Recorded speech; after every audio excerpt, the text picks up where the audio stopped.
Alright guys, I wanted to go over some movements for the muscle up, and I know that there's lots of progressions and techniques and a way to build up those who are trying to accomplish the muscle ups. And just some of the things that I've been working on that's really helped me out and I wanted to share with the rest of the community is really learning the proper progression so that you do a strict muscle up. Not a kipping one, but a strict one. And I think from there, it'll translate to the kipping ones a lot better once you get the basic fundamentals down. So how I always start off is I have the athletes, first off I bring the rings to a lowered state, and you'll see that as the athlete advances and they get stronger, then these rings can go up a little higher. So for me, setting up right here, about rib level is fine.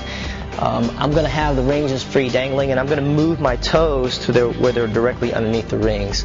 So I don't want the setup too far behind or too far in front of the rings, but directly underneath the rings. From there, lower the athlete down, and you'll notice that now my center of gravity is directly underneath the rings here. I'm leaning back so that my chest can be up towards it, because that's what I'm going to shoot for. So again, let's talk about real quick is this false grip that we want to get. I like these rings from Rogue. They don't have a fixed base and fixed center. What that really allows for is whenever you get your false grip and you find that these wrist bones, especially this handmate bone right here, is laying at 6 o'clock and you've got your grip, it has to stay true. Other rings that have a fixed point, what you find is you can really choke up on that false grip, and then whenever you go into your muscle up, you can slide your hand down and gain that extra inch or so. But with these Rogue rings, you grab here, get that false grip. If you were to choke up, it still slides you down back to 6 o'clock, so it really makes for a true false grip. Alright, again, so we've got that false grip here, 6 o'clock, right there on the wrist bones. Once I grab it, I always like to cue the athlete to, if their thumbs were pointing in this way at 12 noon, I want your elbows shooting at 6 o'clock here.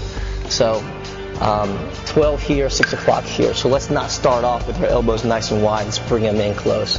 So once you got that in close, as best as you can, keep those fingers touching each other even, okay? A big problem that you'll see with the muscle up is you start to flare out, and I want to go into later on why that's bad, and so start incorporating the wrong muscles to get you up into that muscle up.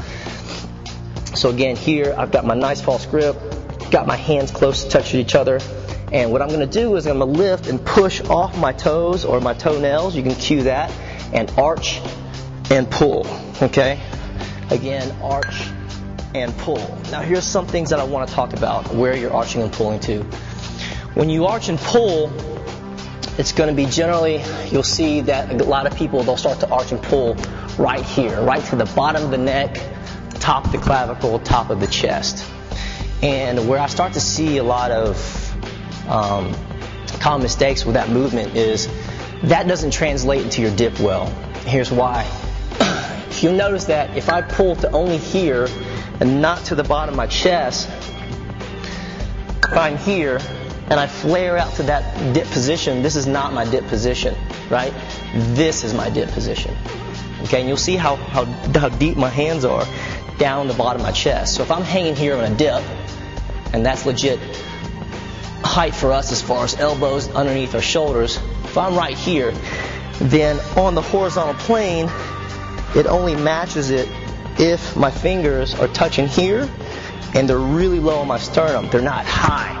If you bring it high and you flare out here, what's going to bring you up and elevate your body weight is going to be all internal rotators.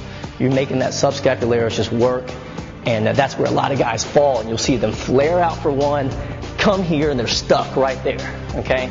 So all I want to do is cue, pull high to my chest. That way, it's an easy transition to here. All right?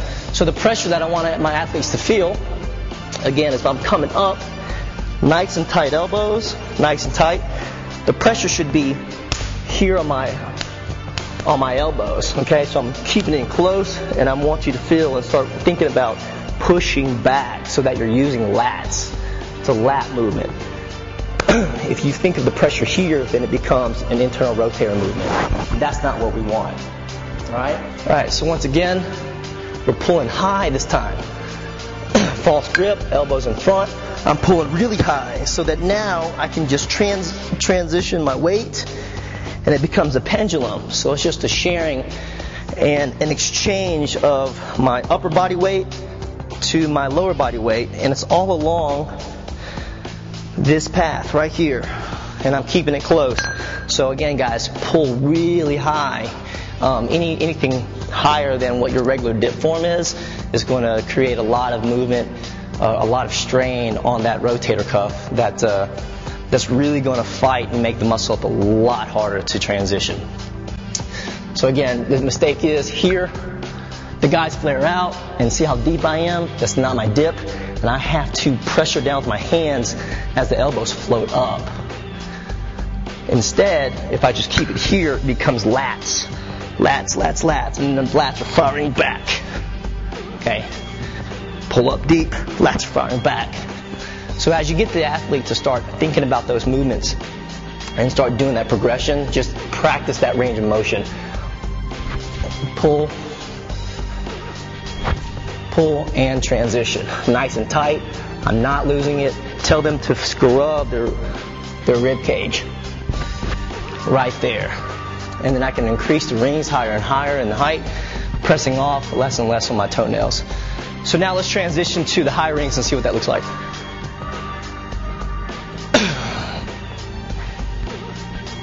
So again, I've got a high ring, just working on a regular non-kipping muscle up, a strict one.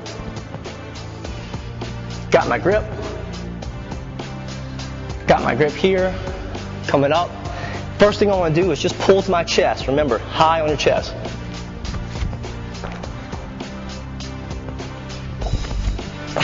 And then from there, once it's nice and high, I should be able to keep my elbows tucked, and it's a much easier transition without taking away my rotator cuff. So I'm here, up, and the transition should be there. I should actually be able to rock just back and forth, knowing that it's only lats making that movement. One time, here, up, changing that weight in, I'm pulling high to my sternum, and up. So hope that was helpful, guys, and those are just some of the things that I wanted to go over on teaching the strict muscle up and then progressing to the kipping.